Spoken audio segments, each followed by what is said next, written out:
আসসালামু আলাইকুম। কী অবস্থা সবার? কেমন আছেন আপনারা? আমি তো খুবই ব্যস্ত আছি এই একটা শাড়ির কাজ হাতে নিয়ে। আসলে কাজটা এত বড় যে কী বলবো, শেষ হয়েও হচ্ছে না। অনেকটা সময় লাগছে করতে, কিন্তু যাই হোক, শেষ পর্যন্ত কাজটা সুন্দর হলে আসলে সব পরিশ্রম সার্থক হবে। তো ভাবলাম শাড়ির কাজ তো হতেই থাকবে, আমি আর অন্য কাজ তো করছি না, এটারই কাজ একটু একটু করে আপনাদের সাথে শেয়ার করি। এর আগে একটা ভিডিওতে এই শাড়িতেই একটা বড় ফুল সেলাই করার টিউটোরিয়াল দিয়েছিলাম। এখন সেখানেই হচ্ছে একটা ফুলের কলি, ছোট্ট ফুল আসলে সেলাই করছি। তো ভাবলাম এটারও টিউটোরিয়াল আপনাদের সাথে শেয়ার করি। তো আসলে তেমন কিছুই না, সেটার মতোই সেলাই, তো খুব সিম্পল, আপনারা সবাই জানেন। তারপরেও দেখছি আসলে অনেকে কমেন্ট করেন যে সেলাই নাকি ঠিকঠাক হয় না। আমি বুঝতেছি না আসলে কী সমস্যা হচ্ছে, কিন্তু আমার মনে হয় যে হয়তো আপনারা যারা বলছেন যে সেলাই ঠিকমতো হচ্ছে না, উঠে উঠে আসছে, লুজ হয়ে যাচ্ছে ফ্রেম খোলার পরে, তো আমার মনে হয় আপনারা একটু তাড়াহুড়া করে সেলাই করছেন হয়তো, বা এই জন্য। বা আরও একটা কারণ হতে পারে যে ফ্রেম হয়তো ঠিকঠাক মতো লাগান নাই, হয়তো অনেক লুজ করে আপনারা সেলাই করছে সেজন্য। বা ফ্রেম কিন্তু অনেক বেশি টাইট করলেও হচ্ছে সেলাইয়ের সমস্যা হয় আসলে। তো এটার দিকে একটু খেয়াল রাখতে হবে। আর হচ্ছে ফ্রেম যদি আপনাদের হচ্ছে খোলার সময় অসুবিধা হয়, তাহলে আপনারা নর্মালি না খুলে হচ্ছে উপরের দিকে যে নাটটা থাকে ওইটা খুলে তারপরে ফ্রেমটা বের করতে পারেন, সেক্ষেত্রে ঝামেলা হবে না। আর তাছাড়া সেলাই করতে হলে আপনাদেরকে অবশ্যই ধৈর্য ধরে করতে হবে। তাড়াহুড়ো করে যে তাড়াতাড়ি শেষ করে ফেলবেন, ব্যাপারটা কিন্তু এরকম না। তাড়াহুড়ো করতে গেলেই হচ্ছে প্রবলেমটা বেশি হয়, সেলাই সুন্দর হয় না, ফিনিশিং ভালো হয় না।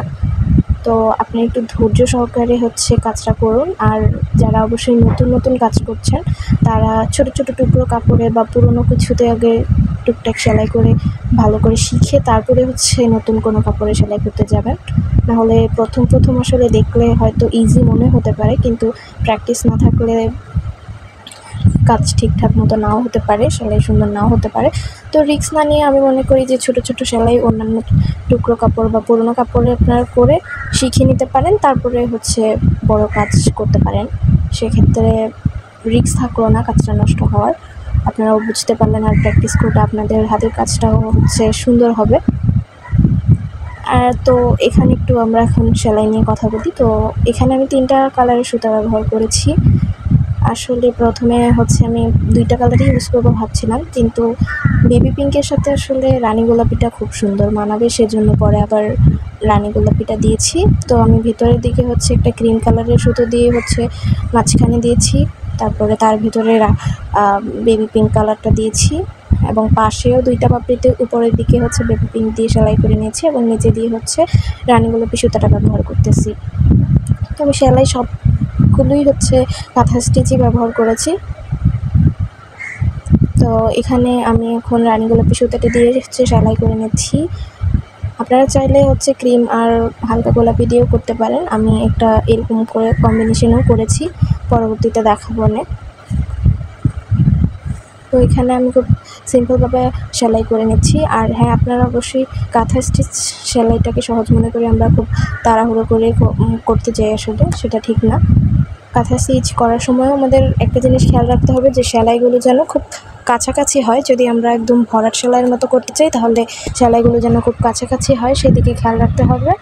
আর আপনারা চাইলে পাতলা পাতলা করে যদি সেলাই করতে চান, সেক্ষেত্রে একটু গ্যাপগুলোকে একই রকম রাখার চেষ্টা করবেন, তাহলে দেখবেন কাজটা খুব সুন্দরই হবে। এই যে দেখুন, আমি সেলাই করা কমপ্লিট করে ফেলেছি, আর কাজটা কত সুন্দর লাগছে মাশাআল্লাহ। আশা করছি আপনাদের সবার ভালো লেগেছে। যদি ভালো লেগে থাকে তাহলে অবশ্যই আমার চ্যানেলে একটা সাবস্ক্রাইব করবেন, এবং পাশে থাকা বেল আইকনটিতে ক্লিক করে দেবেন, যেন ভিডিও ছাড়ার সাথে সাথেই আপনারা হচ্ছে ভিডিওটা দেখতে পারেন। আজকের জন্য এখানেই বিদায় নিচ্ছি। আল্লাহ হাফেজ।